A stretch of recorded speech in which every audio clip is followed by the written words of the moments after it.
ಹಿಂದಿನ ಜನ್ಮದಲ್ಲಿ ಅವನೇನಾಗಿದ್ದ ಅಂತಂದರೆ ಸಾಮನಾಮಾದ್ಭವತ್ ಪೂರ್ವಂ ತತ್ರೈವ ನಗರೇ ಅಂತ್ಯಜಃ.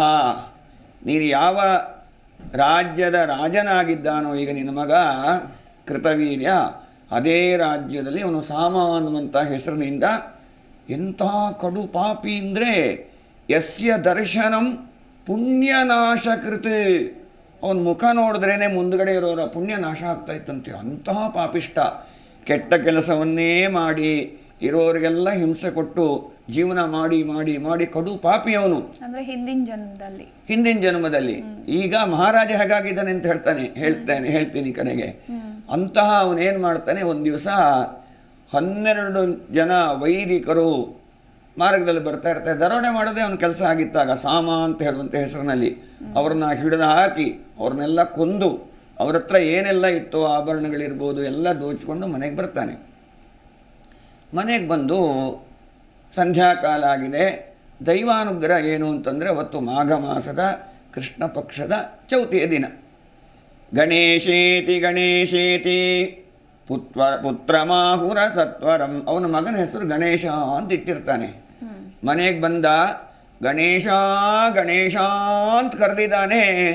ಆ ಕ್ಷಣದಲ್ಲಿ ಅವನು ಪ್ರಾಣ ಹೊರಟೋಯ್ತು.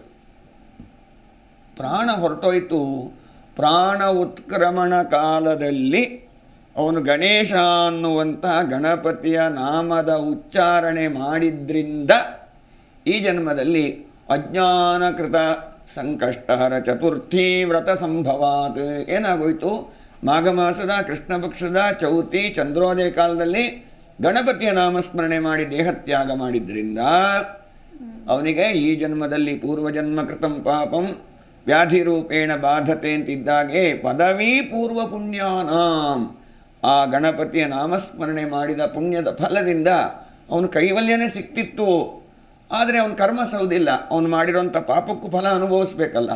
ಪುಣ್ಯದ ಫಲ ಸಿಕ್ಬಿಡ್ತು. ಈ ಜನ್ಮದಲ್ಲಿ ಅವನು ಮಹಾರಾಜನಾಗಿದ್ದಾನೆ ಎಂದಾಗ, ಆದರೆ ಆ 12 ಮಂದಿ ವೈದಿಕರನ್ನು ಹತ್ಯೆ ಮಾಡಿದಂತಹ ಬ್ರಹ್ಮಹತ್ಯಾ ದೋಷ ಒಂದು ಹೋಗಿಲ್ಲ. ಹಾಗಾಗಿ ನಿನ್ನ ಮಗನಿಗೆ ಸಂತತಿ ಆಗಲಿಲ್ಲ ಅಂತ ಚತುರ್ಮುಖ ಹೇಳಿದಾಗ ಕೃತವೀರ್ಯನ ಪಿತೃ ಕೇಳ್ತಾನೆ, ಆ ಬ್ರಹ್ಮಹತ್ಯಾ ದೋಷ ಹೋಗುವಂತಹ ಏನು ವಿಧಾನ? ತದ್ವದಸ್ಯ ದಯಾಸಿಂಧೋ. ದಯಾಸಿಂಧುವಾದಂಥ ದಯಾಸಾಗರನಾದಂಥ ನೀನು ಆ ದೋಷ ಹೋಗಲಿಕ್ಕೆ ಏನಾರೊಂದು ಪರಿಹಾರವನ್ನು ಹೇಳಬೇಕು ಅಂತ ಹೇಳಿದಾಗ ಚತುರ್ಮುಖ ಹೇಳ್ತಾನೆ, ಹೇಗೆ ಗಣಪತಿಯ ಅನುಗ್ರಹದಿಂದ ಅವನು ಮಹಾರಾಜನಾಗಿದ್ದಾನೋ ಆ ಗಣಪತಿಯ ಅನುಗ್ರಹದಿಂದಲೇ ಅವನಿಗೆ ಆ ಬ್ರಹ್ಮಹತ್ಯಾ ದೋಷ ನಿವೃತ್ತಿ ಆಗಬೇಕು. ಅದಕ್ಕೋಸ್ಕರ ಅವನು ಏನು ಮಾಡಬೇಕು? ಮಾಘೇ ಕೃಷ್ಣೇ ಭವೇದ್ಯದಿ. ಮಾಘ ಮಾಸದ ಕೃಷ್ಣ ಪಕ್ಷದ ಚತುರ್ಥ್ಯ ಭೌಮವಾರೇ ಮಂಗಳವಾರ ದಿನ ಯಾವತ್ತು ಬರುತ್ತೋ ನಾವು ಈ ಸಂಕಷ್ಟಹರ ಚತುರ್ಥಿ ವ್ರತವನ್ನು ಆರಂಭ ಮಾಡಲಿಕ್ಕೆ ದಿನ ಯಾವುದು ಅಂತಂದರೆ ಕೃಷ್ಣ ಪಕ್ಷದ ಚೌತಿ ಮಂಗಳವಾರ. ಭೌಮವಾರೇ, ಭೌಮವಾಸನ ಅಂದರೆ ಮಂಗಳವಾರ ಬರೋ ದಿನ ಪ್ರಾತಃ ಕಾಲದಲ್ಲಿಯೇ ಇದ್ದು ಸಂಕಲ್ಪವನ್ನು ಮಾಡಬೇಕು. ಗಣಪತಿಯ ಸಂಕಷ್ಟಹರ ಚತುರ್ಥಿ ವ್ರತ ಇವತ್ತು ಮಾಡ್ತೀವಿ ಅಂತ ಒಂದು ಸಂಕಲ್ಪ ಮಾಡಿ ಒಂದು ಚೊಂಬಲ್ಲಿ ಕಲಶದಲ್ಲಿ ನೀರು ತೊಗೊಂಬಂದಿಟ್ಟು ಸಂಕಲ್ಪ ಮಾಡಿ ಉಪವಾಸದಿಂದ ಇದ್ದು, ನಾವು ಮೊನ್ನೆ ಎಲ್ಲ ಸುಮಾರು ಸತಿ ಹೇಳಾಗಿದೆ, ಹಾಗಾಗಿ ಅದನ್ನು ಪುನರಾವೃತ್ತಿ ಮಾಡಲ್ಲ.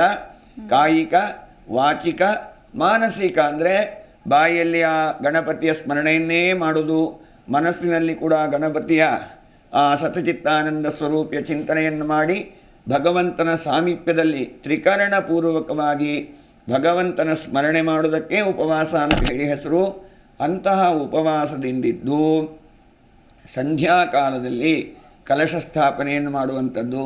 ಈಗ ನಮಗೆ ಮನೆಗಳಲ್ಲಿ ಅವಕಾಶ ಇಲ್ಲದೆ ಇದ್ದಾಗ ನಾವು ಎಲ್ಲ ಈಗ ನಮ್ಮ ಬೆಂಗಳೂರಿನಲ್ಲಿ ಗಣಪತಿ ದೇವಸ್ಥಾನಗಳಲ್ಲಿ ಎಲ್ಲ ಚೌತಿ ಪೂಜೆ, ಸ್ವಾಮಿಗೆ ಅಭಿಷೇಕ, ಪೂಜೆ, ಆರಾಧನೆ, ಉತ್ಸವಗಳು ಎಲ್ಲ ನಡೀತದೆ.